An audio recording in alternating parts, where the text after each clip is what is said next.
Hey there, I'm Nora. My brother Julian told me not to come to Thanksgiving because I'm just a baker. That stung, but it wasn't the worst part. The real knife in my back? They used my name to snag a business grant, ran up my credit card for yacht trips and fancy gadgets, and smiled through it all like I didn't exist. They pushed me out, made me the outsider, then used my silence to rewrite our family story without me in it. Ever feel like the people who should have your back are the ones quietly tearing you apart? Yeah, me too. So I froze his credit card. But that was just the start. It all began to unravel a few weeks ago in the quiet of my little bakery on the edge of Charlotte. The air was thick with the smell of butter and vanilla, and I was elbow-deep in dough, shaping rolls for a Thanksgiving order. I've always loved this time of year, the way the leaves turn gold, the way people start craving pumpkin pie and warm bread. My bakery, Sweet Ember, isn't big, but it's mine. I built it from nothing, with late nights, burnt batches, and a stubborn belief I could make it work. Every Thanksgiving, I'd bring my butter pecan cookies to Mom's house. They were my thing. Even Harper, Julian's girlfriend who seems to live on kombucha and ambition, said they were insanely good last year. That meant something coming from her. But this year something felt off. I was locking up the shop, wiping flour off my apron when my phone buzzed. I thought it might be a customer or my supplier, but it was Mom. Beatrice. Her text was short, cold. Nora, maybe skip Thanksgiving this year. It'll be a smaller, fancier gathering. No heart emoji, no love you. Just that. I stood there in the parking lot, my breath catching in the November chill, staring at the screen. My thumb hovered over the keyboard. Surely she meant something else. Maybe they were traveling? Maybe Grandma wasn't feeling up to it? But deep down I knew. This wasn't a mistake. This was them pulling the rug out from under me. I got in my truck, the keys cold in my hand, and just sat there. The streetlights flickered on, casting long shadows across the dashboard. I opened the family group chat, muted months ago because they'd bicker over the dumbest things, like whether the tablecloth should be ivory or cream. But this time I wasn't in it. The group name was the same, Harrington Holidays, but my name, Nora, was gone. I scrolled up. 3 days ago, a message from Julian. New group for a smaller vibe, easier to manage. There were photos of table settings, linen napkins, gold-rimmed plates, and a pinned note about a dress code, upscale Thanksgiving elegance. Then Julian's comment, "Let's keep it classy this year." Classy. I almost laughed. We used to eat turkey off paper plates and argue over who forgot the cranberry sauce. Now they were classy and I wasn't invited. The ache in my chest wasn't loud. It was quiet, like a crack in a glass you don't notice until it spreads. I called Mom. She picked up on the second ring, her voice all sugar. "Nora, honey, how's it going?" I didn't waste time. "Did I do something wrong? Why am I out of Thanksgiving?" A pause, just long enough to feel heavy. "Oh, sweetheart, it's not like that. It's just...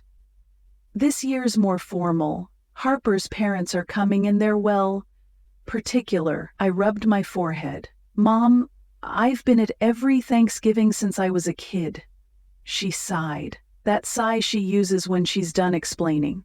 "It's not personal, we just thought you'd be more comfortable not coming. You know, with your bakery schedule." Comfortable. The word landed like a slap.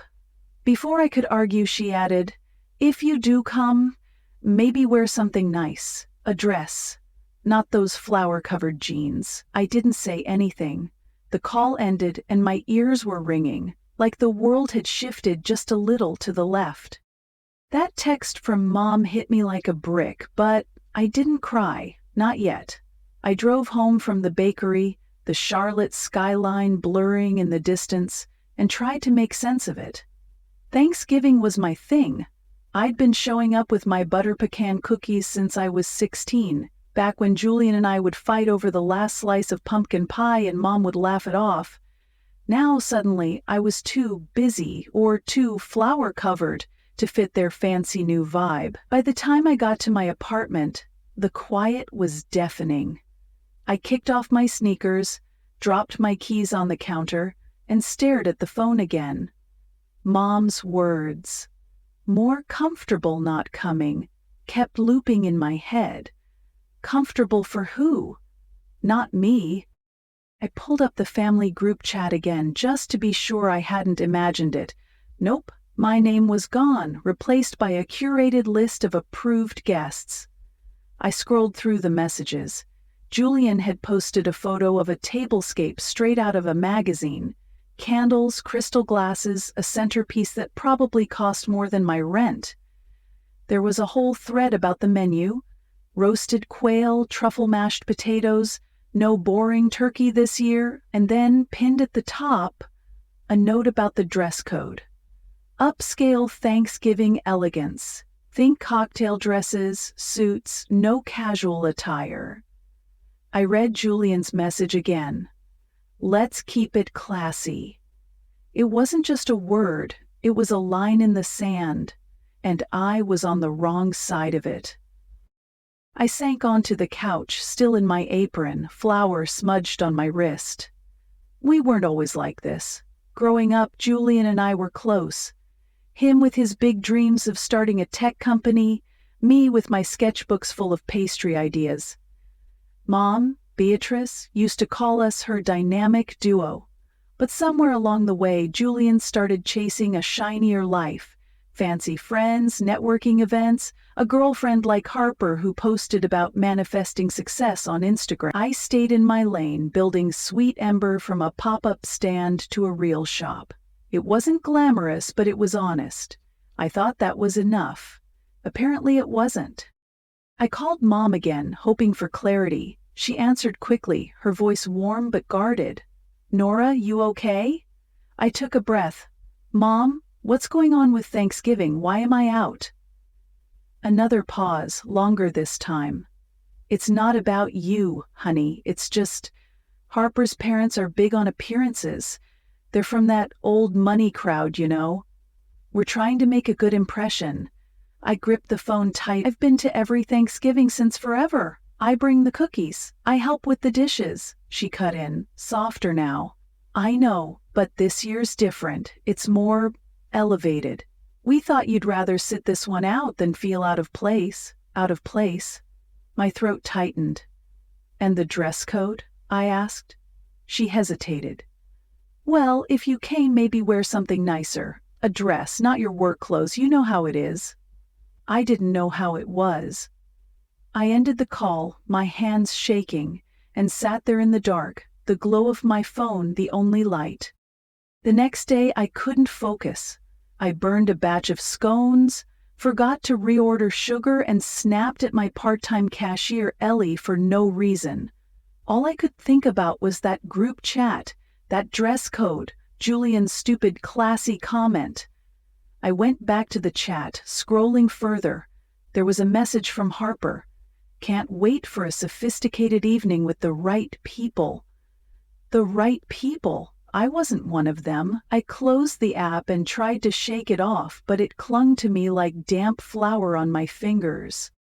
That night, I pulled out my recipe notebook, the one with my butter pecan cookie recipe scribbled in the margins. I'd been perfecting it for years, tweaking the brown sugar, adding a pinch of sea salt.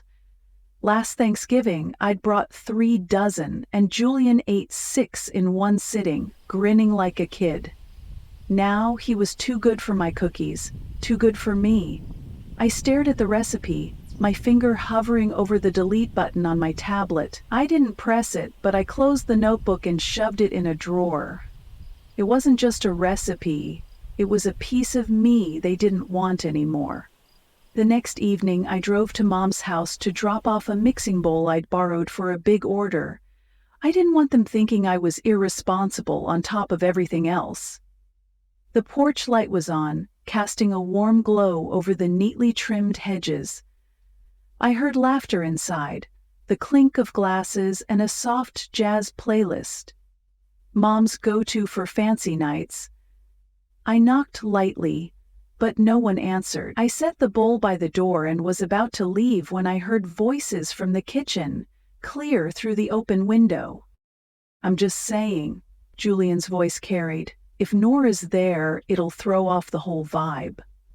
A pause, then Mom's reply, gentle but sharp. "We want it clean, elegant. You know how Harper's parents are." Julian snorted. "She's a baker, Mom. It's kind of low-key. Embarrassing, even." Embarrassing, the word hit harder than I expected, like a punch you don't see coming. Mom laughed, a soft chuckle that sealed it. "Let's not make it harder than it needs to be," she said. I stood there frozen, my breath shallow. They didn't know I was listening, and I didn't wait for them to find out. I backed away, got in my truck, and drove home, the word embarrassing echoing in my head. By the time I got to my apartment, my hands were cold, my heart racing. I made tea I didn't drink and sat at my kitchen table, staring at the chipped corner I kept meaning to fix. Embarrassing. I'd spent years building my bakery, waking up at 4 a.m. to knead dough, balancing books, smiling through customer complaints, and somehow that made me less than them. I opened Instagram out of habit. Julian had posted a photo from a pre-Thanksgiving tasting at Mom's quail wine, Harper in a silk dress. The caption, "Grateful for family and elevated moments." I wasn't tagged, wasn't mentioned. A neighbor commented, "Where's Nora? Miss her cookies." No one replied. I shut off my phone and whispered into the dark, "Noted. I won't show up where I'm not wanted." Julian's word, embarrassing, stuck with me like burnt sugar on a pan. I couldn't scrape it off. The next few days at the bakery were a blur. I'd knead dough, pipe frosting, smile at customers, but my mind was elsewhere, replaying that moment outside Mom's house. I kept telling myself it was just a misunderstanding, that they didn't mean it, but the truth was creeping in, and it wasn't pretty. They didn't just exclude me from Thanksgiving, they were erasing me piece by piece, and I was about to find out how deep it went. It started with a letter. Tucked between a flour invoice and a flyer for a local pie contest. I was sorting mail at the bakery, the smell of cinnamon rolls still lingering from the morning rush. The envelope was plain, no return address, just Charlotte Small Business Alliance stamped in the corner. I tore it open, expecting another pitch for a networking event. Instead, it was a thank you note. "Dear Miss Nora Harrington," it read, "We extend our deepest gratitude for your generous contribution to our 2024 Entrepreneurship Fund. Your support has empowered innovators like Julian Harrington to launch groundbreaking ventures." I blinked, reread it. Julian? My support? I hadn't donated a dime to any fund. I'd been scraping by to keep Sweet Ember afloat. New ovens don't pay for themselves. I flipped the letter over. There was Julian's name, bolded in a list of grant recipients. Recipient of the 2024 Innovator Grant, sponsored by Ms. Nora Harrington. My stomach twisted. I hadn't signed up for this, hadn't stood at any podium or written any check, but there it was, my name, tied to Julian's shiny new tech startup. I sat down hard on the stool behind the counter, the letter trembling in my hand. This wasn't a mistake. Someone had used me. I thought back to last spring. Julian had texted me out of the blue asking for a scan of my ID. "It's for a grant application," he'd said. "Just need to verify my address or something." I didn't think twice. I'd been helping him for years, covering his rent when he was between gigs, sending grocery money when he claimed he was broke. I emailed him the scan and forgot about it. Now, staring at that letter, it hit me. He didn't need my address. He needed my identity. I grabbed my laptop and logged into my banking app. My business credit card, the one I used for bakery supplies, was linked to my personal account.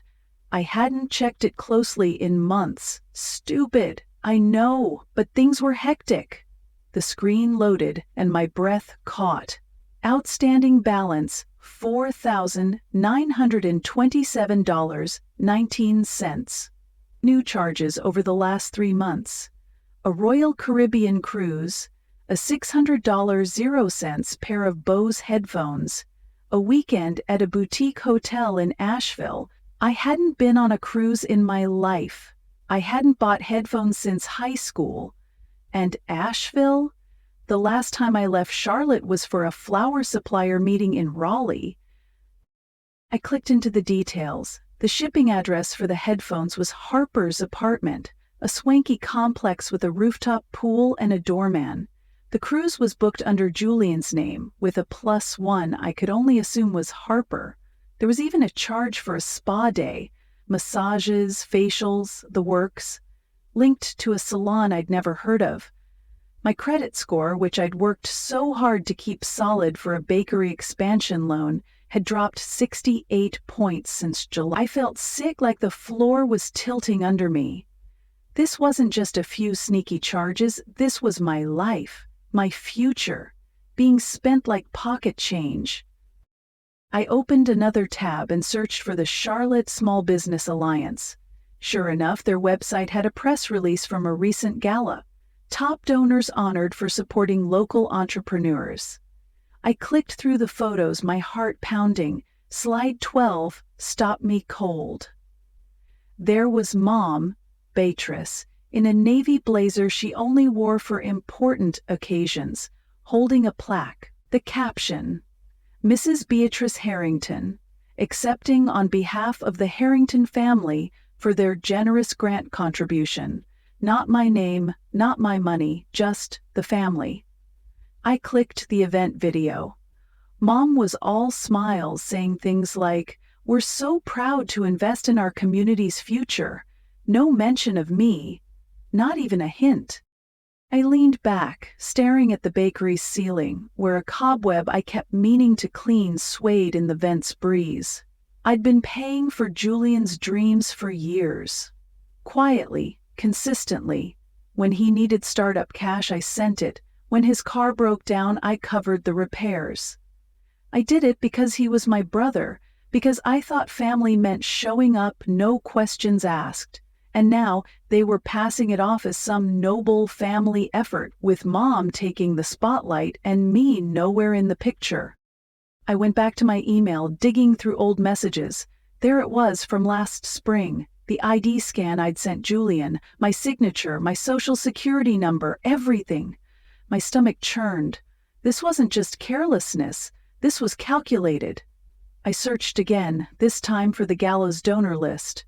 My name was listed, clear as day, as a primary sponsor. I hadn't been invited, hadn't even known it existed. They'd used me to prop up Julian's image, and Mom had smiled through it like it was her idea. I closed my laptop and paced the bakery, the hum of the fridge loud in the silence. I thought about last year's Thanksgiving, when I'd stayed late to help Mom clean up. The dishwasher broke, and I fixed it with a wrench from my truck. No one asked how I knew how. They just assumed I'd handle it, like I always did. That's who I was to them, useful, quiet, out of the way. But this was theft, wrapped in a bow of family loyalty. I opened my banking app again. The recurring transfers to Julian were still there, set to auto-pay $1,800.00 every month for his business expenses. I'd set it up 2 years ago, back when he swore he'd pay me back once things took off.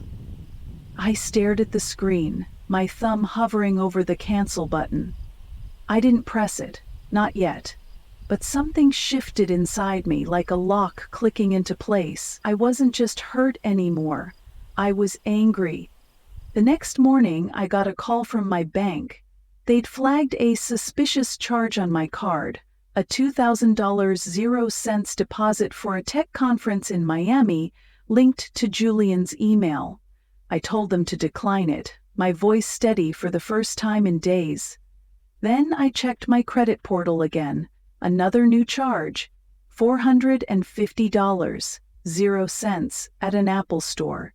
Shipping to Harper's address. I took screenshots of everything, statements, receipts, fraud alerts, and emailed them to myself just in case. I wasn't sure what I'd do with them, but I knew I needed proof. This wasn't just about Thanksgiving anymore. This was about my name, my money, and the life I'd built. They thought they could erase me, but they were about to learn I wasn't invisible. The truth about Julian's betrayal wasn't just a crack in the glass anymore. It was a full-on shatter. My name on that grant, my money funding his yacht trips and Harper's Apple Store sprees, Mom's smug smile at that gala. It all burned in my chest like a bad batch of dough left in the oven too long. I wasn't just hurt or angry, I was done. Done being the quiet sister who paid for their dreams and got nothing but a "don't come to Thanksgiving" text in return. I spent the next day at Sweet Ember, my bakery, trying to focus on orders, but my mind was racing. I had proof now, screenshots, receipts, that damning letter from the Small Business Alliance. It was time to act. I started small. I logged into my banking app and froze the credit card linked to Julian's charges. One tap and it was locked. No warning, no explanation. It felt good, like flipping a switch I didn't know I had. Then I went to the recurring transfers, the $1,800 0 cents I'd been sending Julian every month for his startup. My thumb hovered over the cancel button again, but I didn't hesitate this time. I hit it. A pop-up warned, "This action is irreversible. Confirm?"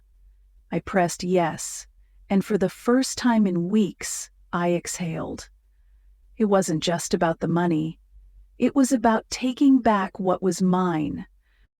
I didn't expect the fallout to come so fast. The next morning, I was at the bakery, rolling out dough for a wedding cake when my phone buzzed. It was Harper. I almost didn't answer, but curiosity got the better of me. "Nora," she said, her voice shaky. "We need to talk." I wiped my hands on my apron and stepped into the back office, the hum of the fridge drowning out the front counter. "What's up?" I asked, keeping it cool. She hesitated. "Julian's freaking out. He tried to buy some equipment for his pitch and his card got declined. He says it's your card. Is that true?" I could have lied, played dumb, but I was tired of games. "Yeah, it's my card," I said, "and I froze it. He's been using it for cruises and headphones. You know that, right?" Silence. Then, in a small voice, "He told me it was his account, that you were just helping out." I laughed, sharp and bitter. "Helping out? Harper, he's been stealing from me, and you've got my money sitting in your apartment." She didn't argue. "I didn't know," she whispered. "I swear." I didn't believe her, not fully, but I let it go. "Tell him to figure it out," I said, and hung up. I thought that'd be the end of it, but Julian had other plans. 2 days later, he stormed into Sweet Ember just as I was icing cupcakes for a kid's birthday party. The bell above the door jangled hard, and there he was, red-faced, in a tailored jacket that probably cost more than my oven. My cashier, Ellie, froze mid-transaction, and a couple of customers looked up from their coffee. "You froze my card?" Julian shouted, loud enough to make the glass display case rattle. "Are you out of your mind?"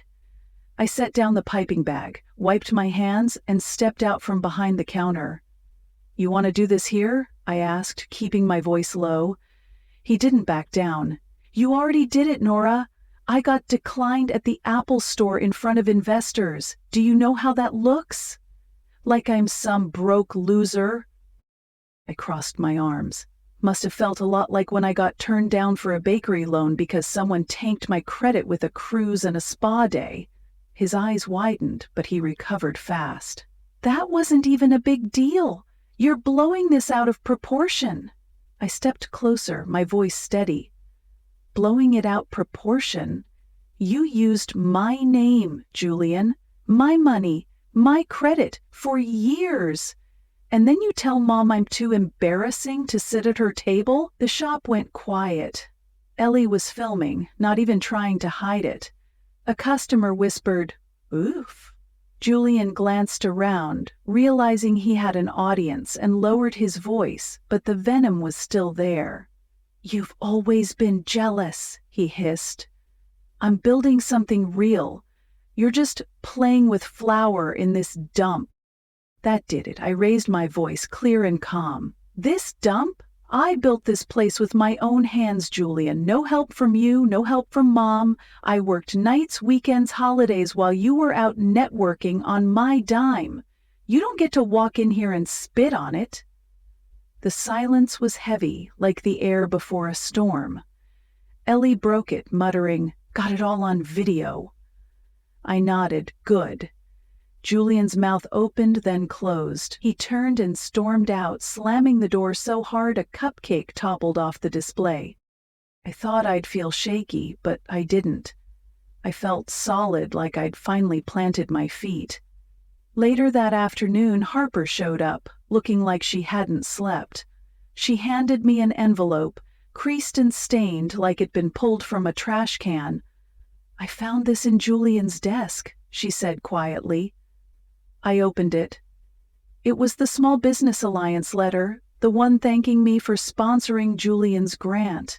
My name, my contribution, tossed out like junk mail. "He didn't even read it," Harper said. "When I asked him about it, he said you were making a big deal out of nothing."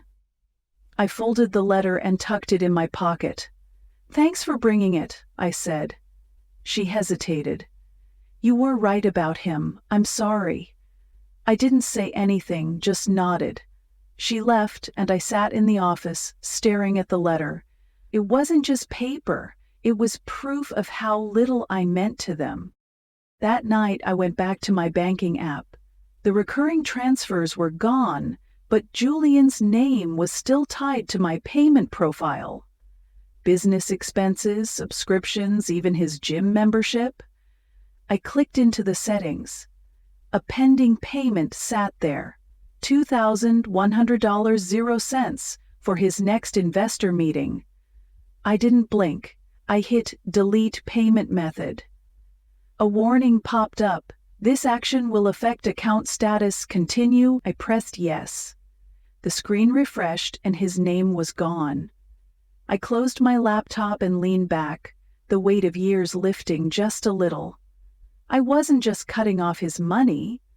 I was cutting off his hold on me. The next morning, my phone lit up with texts from Julian. "You canceled my payment? Are you serious?" Then, "I'm screwed without that meeting, Nora." I didn't reply. I was done explaining, done justifying. I went to the bakery, turned on the ovens, and started mixing dough. The smell of vanilla filled the air, and for the first time in weeks, I felt like I could breathe. But I knew this wasn't over. Julien and Mom weren't the type to let go quietly. And I was right. Locking Julian's card and cutting off his payments felt like slamming a door I'd been holding open for years. It wasn't just about the money. It was about saying, "No more." I thought I'd uncovered the worst of it. The stolen grant, the credit card fraud, Mom's fake smile at that gala. But I was wrong. There was one more secret buried deep, and it was about to turn everything I thought I knew about my family upside down. It started with a phone call, 3 days after Julian's blow-up at the bakery. I was in the back of Sweet Ember, testing a new cranberry scone recipe when my phone rang.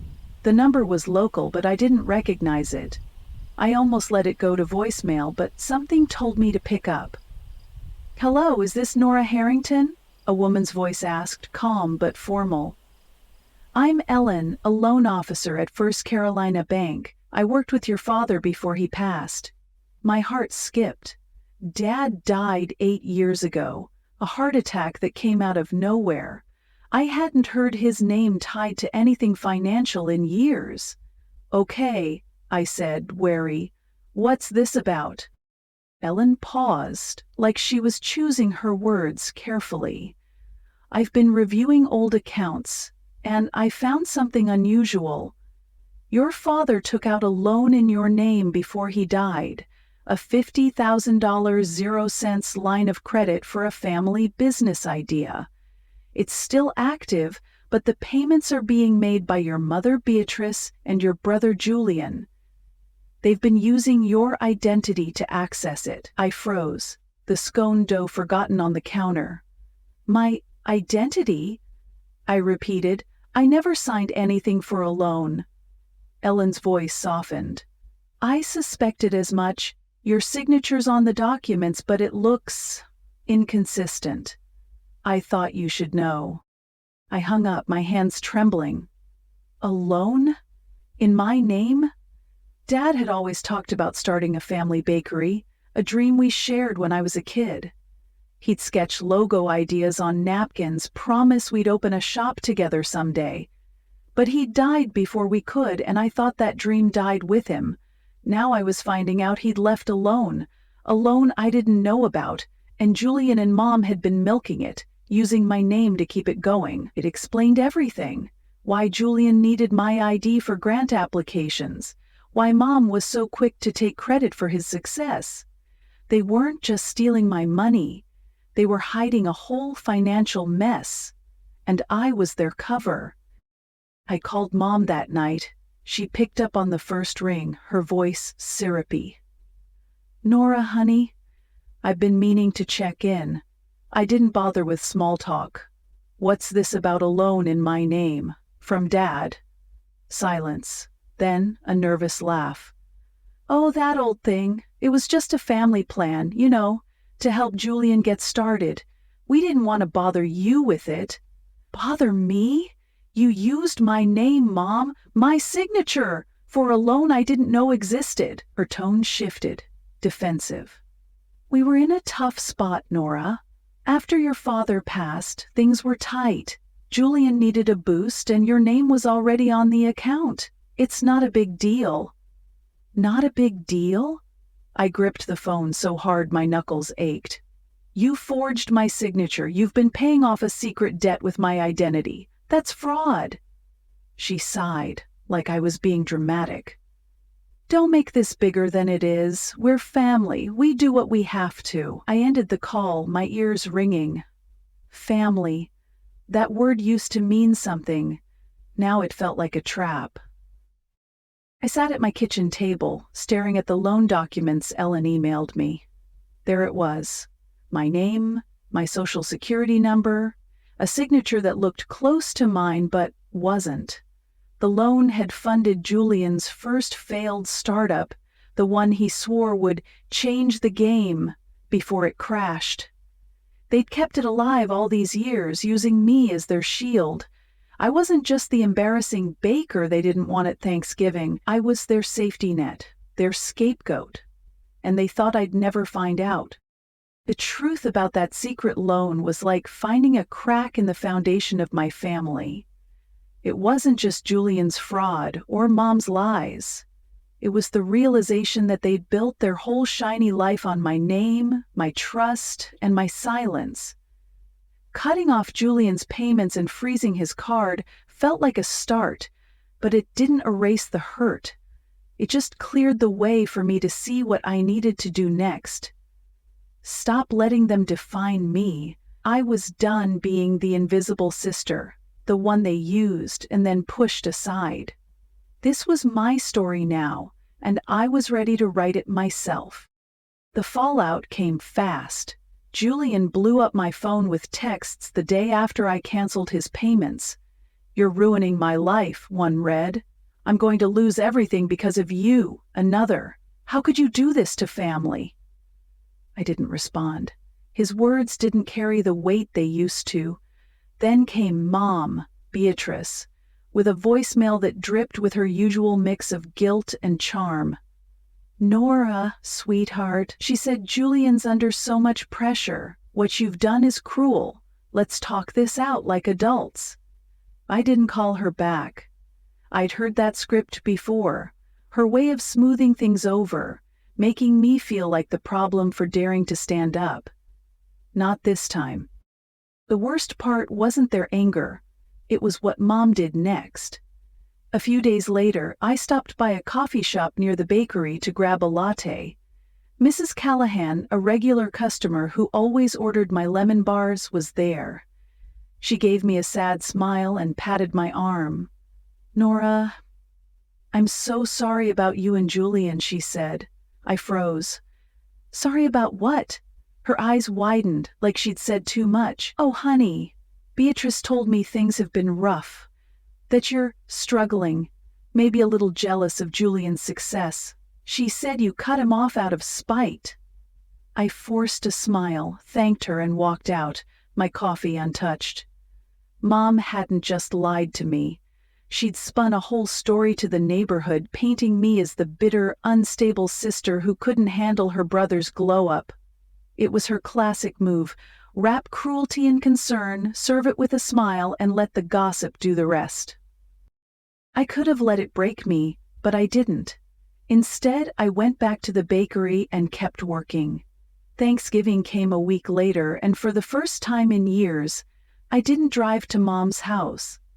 I didn't bake my butter pecan cookies or stress about getting there on time. I opened Sweet Ember early, offering free coffee to anyone who stopped by. The shop was quiet, just the hum of the ovens and the smell of fresh bread. I sat on a stool by the counter, sipping from a chipped mug, and watched the sunlight filter through the windows. No one was texting me, demanding I smile through their insults. No one was expecting me to fix their messes. It wasn't lonely. It was free. That evening, I did something I hadn't planned. I opened Instagram and posted the Small Business Alliance letter, the one Julian had thrown out, the one with my name on it. I didn't call anyone out, didn't spill the whole story, just the letter and a caption: "When your name gets used, write it back in ink." I hit post and shut off my phone, not expecting much, but by morning my inbox was full. Neighbors, old high school friends, even customers left comments. "You're the real deal, Nora," one said. "About time you got the credit you deserve," wrote another. A woman I'd never met DM'd me. "I've been through this with my family. Thank you for speaking up." It wasn't loud, but it was enough. For the first time, I felt seen. Sweet Ember started buzzing after that. Customers came in just to chat, saying they'd heard about my stand. I hired a new baker, Mia, who could decorate cakes faster than I ever could. We were knocking out orders left and right, and people started asking for Nora's cookies like they were a brand. One afternoon, a little girl, maybe 7, came in with her mom for a cupcake. She handed me a folded piece of paper, shyly. I opened it. A crayon drawing of a lopsided bakery with a sign that read "Nora's Sweet Place." I laughed, pinned it to the bulletin board next to that grant letter, and felt something settle in me. My name wasn't just back, it was staying. Harper reached out a few days later. She left a note on my truck, scribbled in messy pen. "I broke up with Julian. You were right about him. I'm sorry." I didn't call her, but I kept the note. Word got around that Julian had moved out of Harper's fancy apartment, crashing with a friend while his startup fell apart. I didn't feel smug about it, I just felt done. Mom tried one last time, sending a letter in her careful cursive. "Nora, families fight, but we forgive. Come over Sunday, I'll make your favorite pecan pie." I folded it and tucked it in a drawer with old receipts. I wasn't ready to forgive, not when forgiveness meant going back to being their doormat. I started sleeping better, the kind of sleep you get when you're not carrying someone else's weight.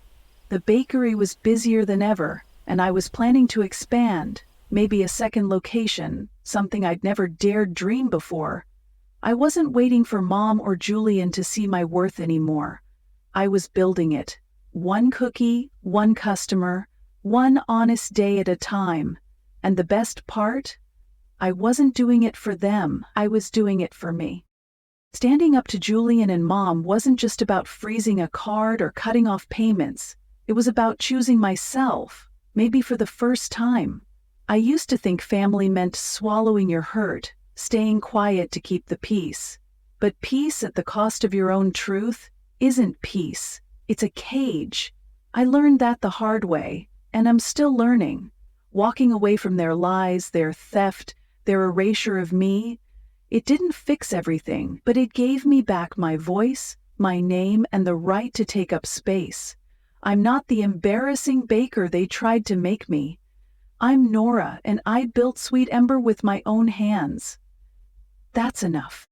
If you've ever felt pushed out, used, or silenced by the people who should love you most, I see you.